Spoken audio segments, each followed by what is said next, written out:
Hi hello నమస్తే Navabhoomi news కి స్వాగతం. శ్రీతేజ్ ను పరామర్శించిన దిల్ రాజు అల్లు అర్జున్ పై కేసు గురించి ఏమన్నారో చూడండి. సంధ్య థియేటర్ తొక్కిసలాట ఘటనలో గాయపడి కిమ్స్ ఆసుపత్రిలో చికిత్స పొందుతున్న బాలుడు శ్రీతేజ్ ను దిల్ రాజు పరామర్శించారు. మంగళవారము డిసెంబర్ 24న ఆసుపత్రికి వెళ్లి ఆయన శ్రీతేజ్ తండ్రి భాస్కర్ ను కలిశారు. సినీ పరిశ్రమ తరపున అండగా ఉంటామని భరోసా ఇచ్చారు. పుష్ప 2 సినిమా బెనిఫిట్ షో సందర్భంగా సంధ్య థియేటర్ వద్ద జరిగిన తొక్కిసలాటలో గాయపడిన శ్రీతేజ్ ప్రస్తుతం సికింద్రాబాద్ కిమ్స్ ఆసుపత్రిలో చికిత్స పొందుతున్నాడు. ఇప్పుడిప్పుడే క్రమంగా కోలుకుంటున్న బాలుడిని Telangana film development corporation chairman, నిర్మాత దిల్ రాజు పరామర్శించారు.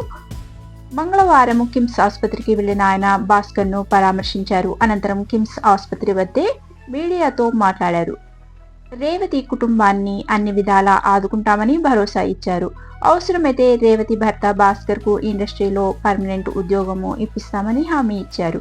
పుష్ప 2 సినిమా రిలీజ్ రోజు జరిగిన ఘటన దురదృష్టకరం. ఇటీవల టీఎఫ్డీసీకు చైర్మన్గా ఇచ్చే సమయంలో ఇండస్ట్రీకు ప్రభుత్వానికి వారధిగా పనిచేయాలని సీఎం రేవంత్ రెడ్డి చెప్పారు. ఇన్ని రోజులు హైదరాబాద్లో లేకపోవడంతో హాస్పిటల్కు రాలేకపోయాను. నగరానికి రాగానే మంగళవారము సీఎంను కలిశాను. రేవతి భర్త భాస్కర్కు ఇండస్ట్రీలో ఉద్యోగం ఇచ్చే ఆలోచన గురించి సీఎంకు చెప్పాను. దీనిపై స్పందించిన రేవంత్ రెడ్డి చాలా మంచి నిర్ణయం అని చెప్పారు. ప్రభుత్వం వైపు నుండి ఇండస్ట్రీకు అన్ని విధాల సహకారం ఉంటుందని సీఎం భరోసా ఇచ్చారు. ఇక శ్రీతేజ్ ఆరోగ్యం బాగానే ఉంది, త్వరలో రికవరీ అవుతున్నాడు. అల్లు అర్జున్ కు కూడా త్వరలోనే కలుస్తాను, అన్ని విషయాలు తెలుసుకుంటాను. సినిమాకు సంబంధించిన అందరం త్వరలో సీఎం రేవంత్ రెడ్డి ముఖ్యమంత్రిని కలిసేందుకు అపాయింట్మెంట్ ఇచ్చారు. సీఎం భరోసా ఇవ్వమన్నారు. అందుకే ఇక్కడికి వచ్చి భాస్కర్ కు భరోసా ఇస్తున్నాము. రేవతి చనిపోవడం బాధాకరం.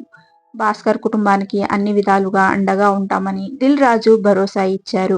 అలాగే బన్నీ వల్ల అది తప్పు జరిగింది, కానీ కావాలని ఎవరైనా చేస్తారా అని దిల్ రాజు చెప్పారు. బన్నీ కూడా కలుస్తానని దిల్ రాజు ఈ ప్రెస్ మీట్ సందర్భంగా తెలియజేశారు.